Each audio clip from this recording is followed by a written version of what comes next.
Hey guys, this is Dan. Thank you for watching or tuning in. Thank you for this Engelgeist. For those of you that are new, welcome. For those of you that are returning, welcome back. For those of you that support me over on Patreon, thank you so very much.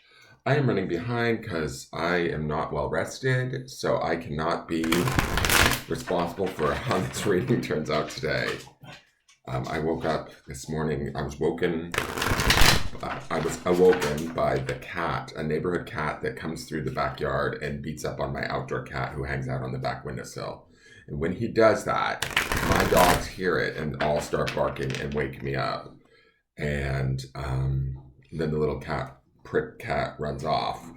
So I had a hard time falling back to sleep. I was wide awake until probably about 3 a.m. And then by the time I was ready to fall asleep, or by the time it was time to wake up at 4:30, I was back deep in sleep, and so I'm a little bit kind of looped right now because I feel like I should be sleeping. Anyways, let's get into this. You guys know the drill. If you don't, check out one of my other daily videos and look at the instructions there. I'm just going to get right into the reading because I'm running behind now at this point.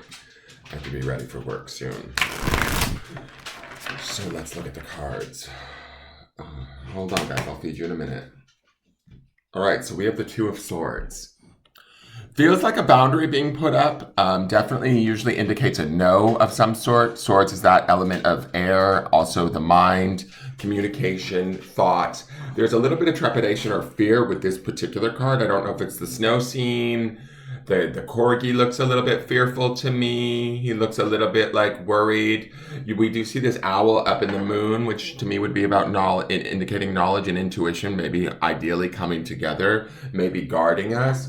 We did have yesterday's cards, which was kind of profound. It was the Wheel of Fortune and then Death, and that sort of creation card.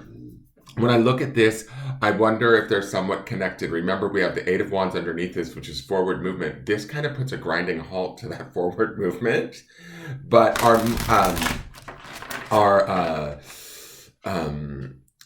ending of the week is the Ace of Swords. So this is that sword's energy. There might be something we're turning away from, denying, or not accepting at this time. It could be around that loss or that change of the Death card that we saw yesterday. If we find ourselves in some semblance of resistance today, don't be surprised, because the Two of Swords can indicate that, just with that barrier in front of him. And I get this sense from him. He looks a little bit fearful, trepidation, like just unsure, right? So sometimes this card can indicate very strong boundaries being put in place, but I get a little sense of fear out of this card today. Worry, reluctance, those kind of energies.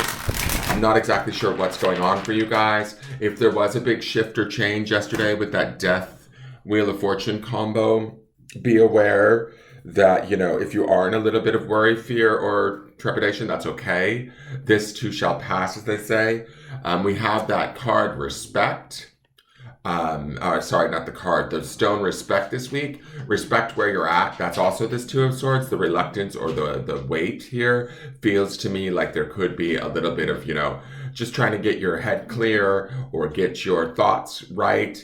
And clear for you, yourself, first and foremost, around maybe a situation. There is wisdom and intuition with that owl up in the moon up here, but we need the clouds to clear, right? We might need to be able to see things a little bit more clearly or get that space for ourselves. So I do feel like in some ways we could be, even though we might be fearful or worried, we could be giving ourselves just enough time to process whatever was going on in yesterday's reading. And maybe this week altogether. This week's reading for the week was a very uplifting, good feeling reading. So this to me feels like something's shifting. Now we have the sacred marker, sacred journey markers. This is letting go. And again, this is card number 44, which is a master number. Fours represent stability. When I think of 44, we're talking about doubling down and getting, to me, it brings me to this place of really resetting our foundations in some way. When I look at that Wheel of Fortune Death card combo from yesterday, and then I look at this feels to me very much like a continuation of whatever that death was, whatever that shift was. Each one of you will have a different or experience a different profound shift in your life where you do need to allow it to change, where it needs to die away or become different. That's part of this letting go, and that's part of this process. To me, This Two of Swords feels like we might be drawing a boundary or protecting ourselves, our thoughts in some way, from a place of intuition and wisdom as we watch things transpire, change, shift, and become something that could be potentially unexpected. Because death usually is sudden and unexpected as a rule, even though it's something we're all aware of. This letting go is us continuing that process. But I do feel like even though there's worry and fear in this Two of Swords, I also feel like there's a little bit of protection, a little bit of trying to steady the ship as we process through whatever it is that is shifting or changing for us at this time. So hopefully you guys are experiencing that. I don't want to leave you with any sort of feeling of, oh, this is, bad. It doesn't feel bad to me. It feels more like, okay, I'm going to be careful here because something here is changing. And I'm not sure how to react to it or how to think about it or what to say around it. It could be that sort of a thing. So I'm going to maybe keep mum for now. I'm going to maybe hold my thoughts or hold my words until we get further into this process of this letting go sort of thing. In the end, though, the letting go card to me feels like with that 44 there, something important here is happening. We're learning something important. That 44 would be that sort of spiritual mastery number. So we're learning something here that, again, we're leading also into the Ace of Swords energy in the underpinning energy that should open our mind, present us with new perceptions, new ways of communicating, new ways of viewing things that will be in our favor. So just kind of trusting that all of this is part of the journey, is part of what's going on here.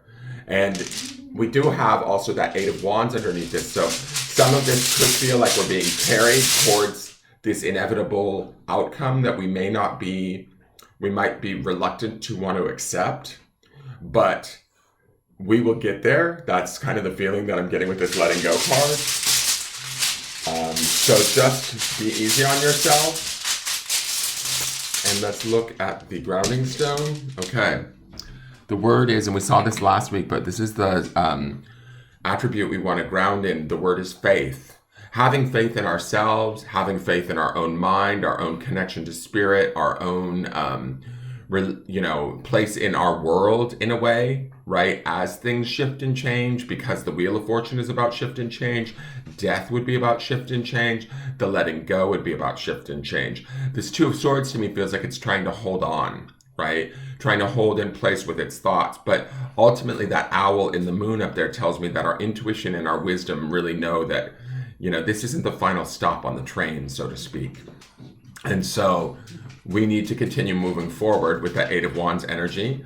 And we need to continue to open our thoughts, our perceptions, our ways of communicating to newer, more enlightened ways that should be celebrated. That would be the Ace of Swords underpinning all of this and where we're heading. A new dawn will be coming, ideally. I don't feel like this is a bad thing. Right? I feel like this could be profound, or this could be big, or a shift that might feel a little uncomfortable due to its importance or its size in your life.